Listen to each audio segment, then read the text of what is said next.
Bakit dapat nang bumaba sa pwesto si PBBM? Yan. Ano ba sa tingin nyo guys?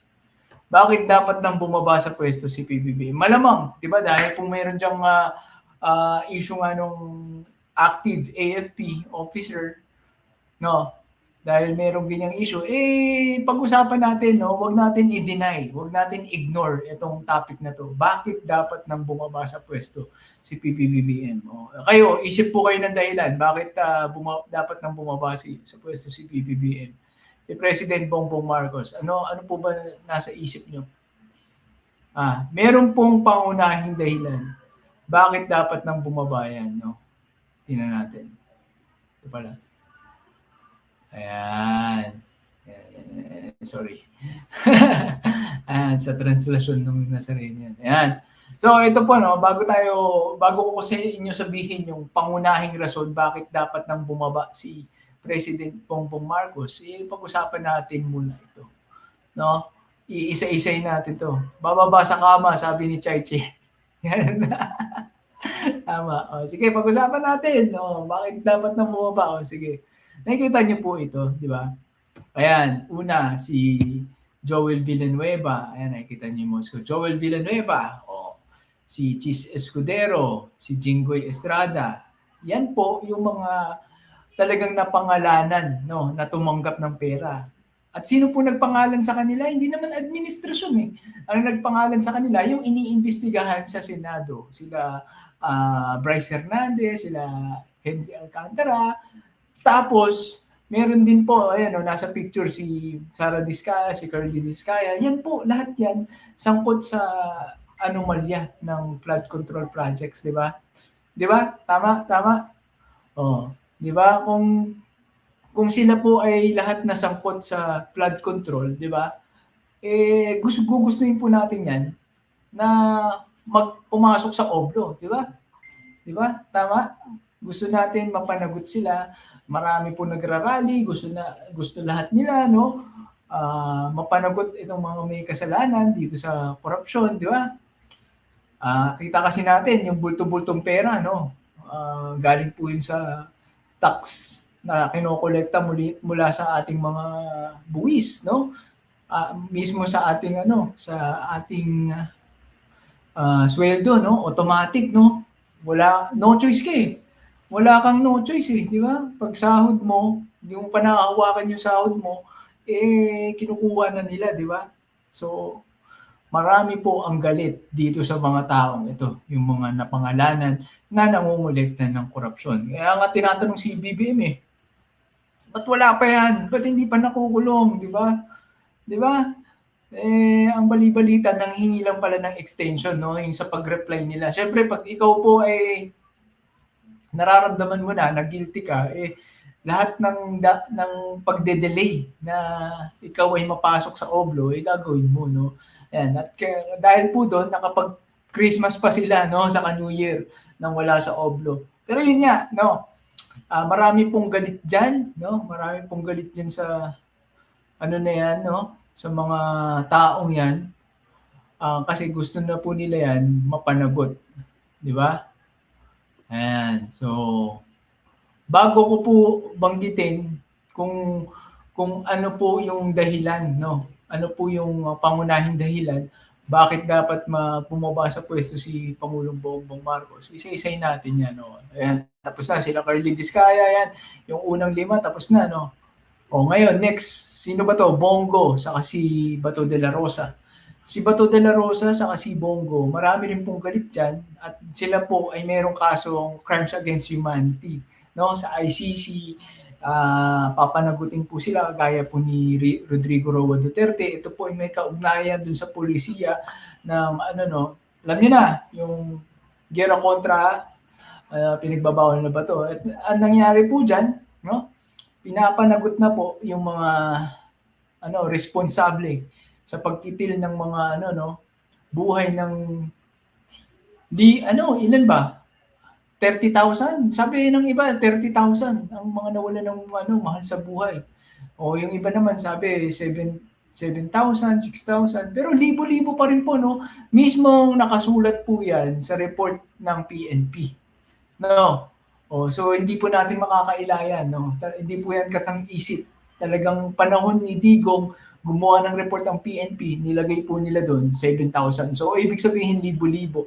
Unang taon pa lang po yun, nung polisiya na ginawa niyo. At ngayon po papanagutin yan, no? At ito naman pong dalawa, itong si Chavit Singson sa si pangalan niyan si Harry Roque, di ba? Land grabbing naman po, no? Yung mga magsasaka kinukuhaan po nila ng kinukuha nila ng lupa, no? Inaangkin nila yung mga lupain ng mga magsasaka at merong nga pong nagpapatunay si Ramil Madriaga, di ba? May picture siya kasama itong si Chavit Singson. At isusumbong daw niya yung mga nalalaman niya dito sa land grabbing ng mga pinagagawa nito, no? Ang nangyayari dyan pala sila kumikita ng malaki, no? Kasi syempre kukunin nila yung lupa tapos ibebenta nila sa gobyerno ng mahal, no? Times 10, times 100, ganun. Ganun po ang nangyayari. 'Di ba? Bebenta sa Pogo, yun yung plano ni Harry Roque. Tapos tinigil niya pa pinategi pa daw niya yung abogado ng mga magsasaka, 'di ba? Kaya nakakalungkot, guys. Yan po yung mga taong gagawin ang lahat para lang sa alam nyo na. Tapos ito rin, sama na natin to, si Mike Defensor, no? Perjury, seditious din, yung mga statement nito, kumukuha ng mga peking witness, di ba? Yan po, lahat pong yan, masasabi nating kasama dun sa rason kung bakit dapat bumaba si PBBM. Bakit daw po dapat bumaba si PBBM? Ito po. Ayan na. Nakikita niyo po ba? Ayan, lakihan ko pa. Ayaw ba lakihan? Ayun, mas malaki. Ayan, yung dilaw, basahin niyo po. Basahin niyo. Ayan. Para si Sara Duterte ang pumalit at maabsuelto lahat ng mga sangkot sa korupsyon, sa land grabbing, at sa bentahan ng yun. So, kung gusto niyo pong mapababa si BBM, siguraduhin niyo na po na gusto niyong maabsuelto itong mga to, no? Yung mga totoong sangkot sa korupsyon, sa flood control, gusto niyong maabsuelto. Pinagsisigawan niya ng mga DDS, di ba? Si Marcoleta nga, hindi pa natin sinama dyan, pero gusto nilang protection na ng mga Diskaya, di ba? Baliktad ang mga utak ng mga DDS, di ba?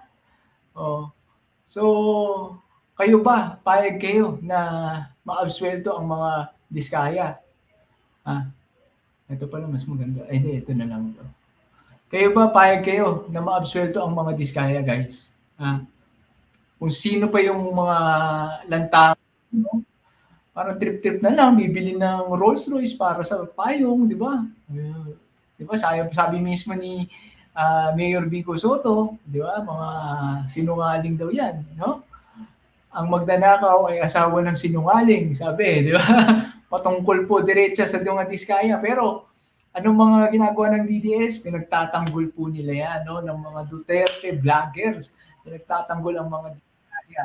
Yung mga involved talaga, mga pinangalanan sa korupsyon sa Ghost Flood Control, yan sila Jinggoy, Joel Villanueva, Chis Escudero, syempre pagtatanggol po nila yan. At syempre, ayaw nilang mapadala, no? Kasi kakampi nila yan Ayaw nila mapadala sa ICC. Ito si Bongo sa si Bato de la Rosa. No? Pati itong mga land grabbing, no? Mga kasong land grabbing at plunder against dito sa kay Chavit at kay Harry Roque, yan po, no? Maabsuelto lahat yan, no? Kapag bumaba sa pwesto si Pangulong Bongbong Marcos. So, yan po ang pangunahing rason kung bakit niyo po gugustuhin na bumaba sa pwesto si Bongbong Marcos, no? Kung ayaw niyo mapanagot yung mga taong involved talaga sa korupsyon, sige po, no, manawagan tayo na bumaba sa pwesto si BBM. Ang nakakalungkot po dito, pag pumalit na si Sara Duterte, akala nyo, na yung problema nyo. Aside sa ma-absuelto na po itong mga to, itong mga involved sa korupsyon, sa pinagbabawal na bato. Hindi ko pa nasabi, pinagbabawal na bato, bentahan, di ba? Marami po ngayon naglalabasan ng mga ebidensya, kaliwat kanan na nga po, na yung magnetic lifter, ang nagpapaship po noon, halos araw-araw daw po dumarating yung mga magnetic lifter na yun, ang nagpapaship daw po noon, pamilyang Duterte, no? Involved dyan si Pulong Duterte at si Mans Carpio, diba? Tapos malalaman po, magkakaalaman sa mga susunod na baka araw na lang, no?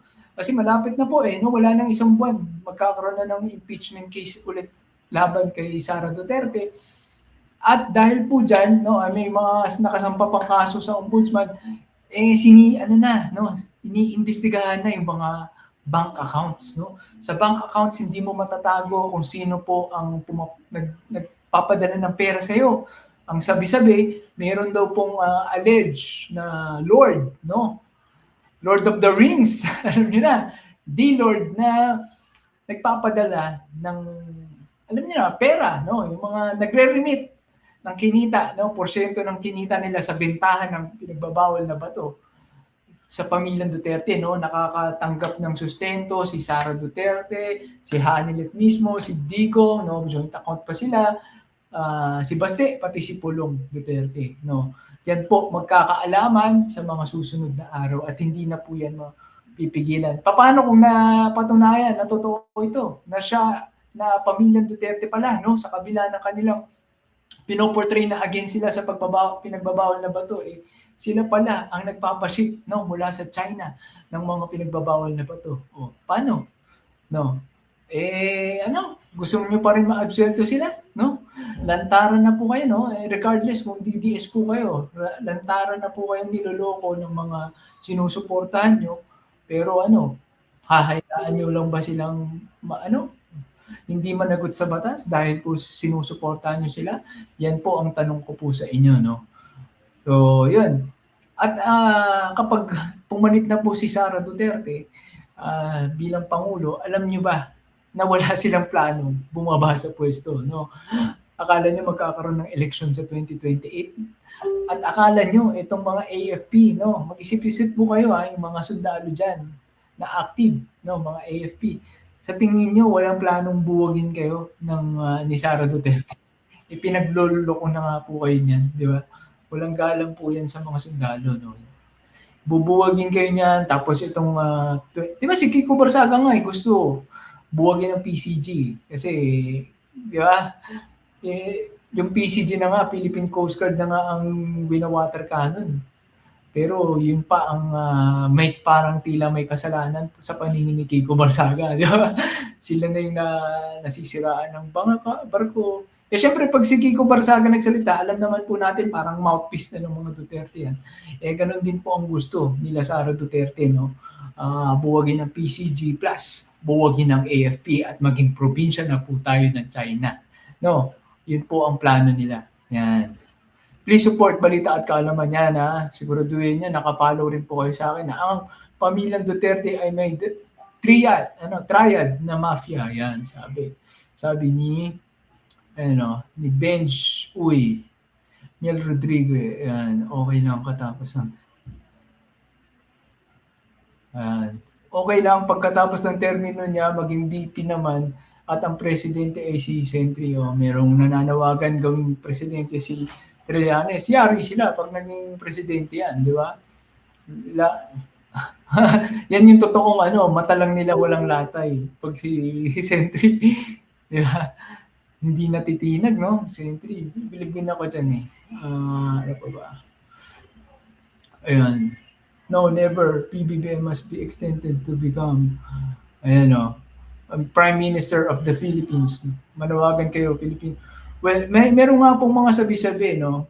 Ito, mamaya next na natin na topic yun, no? Kung ano maganda. Kasi guys, isipin nyo 2 years na lang, election na. Bakit ka mananawagan pang bumaba sa pwesto si PBBM? Mag-aaksaya ka pa ng panahon sa kalsada. Maghintay ka na lang, di ba? Di ba? Maghintay ka na lang, 2 taon na lang Kung ikaw ay pulis, ikaw ay sundalo, maghintay ka 2 taon na lang at bababayan, sigurado, di ba? Di ba? At malaya po tayong makakapamili kung sino po ang gusto nating ihalal, no? Ang panawagan lang po natin sa ating mga kababayan, siyempre dapat ano naman, no, may kakayahang mamuno sa bansa, 'di ba? May maayos na pag-iisip, 'di ba? Ah, siyempre hindi bobo sa English gaya ni Sara Duterte. Kitty ayan, ano, gawin mo to ng relo, lupit nito, buti, 'di ba? 'Di ba kung gusto mo pong maging malaya sa pagpili ng presidente sa susunod na 2028, suportahan po natin itong si Pangulong Bongbong Marcos, no? At kung sino man ang mananalo sa 2028, suportahan din natin, di ba?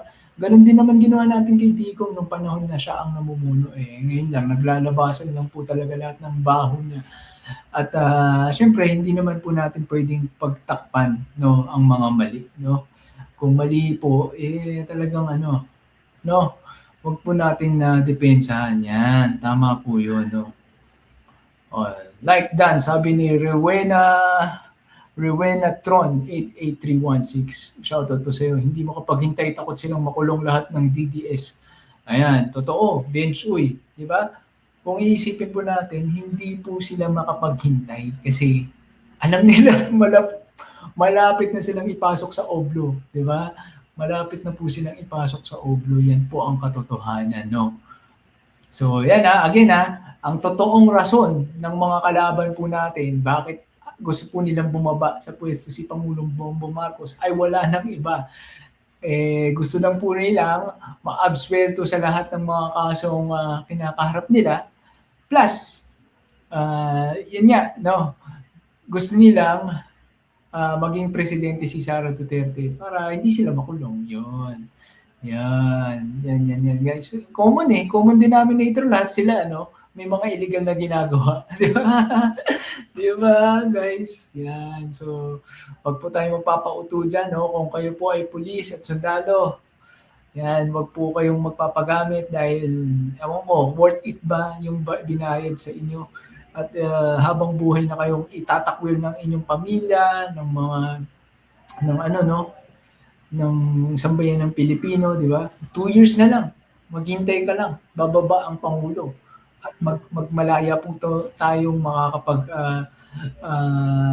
select or makakaboto sa ating napupusuan na maging susunod na presidente. Pero kung papababain po natin to si Pangulong Bongbong Marcos, I assure you, pag pumalit si Sara Duterte, hindi po magkakaroon ng eleksyon sa 2028, no? Kaya galingan niyo po ang pag-iisip, Ayan, wala po tayong pinapanigan dito.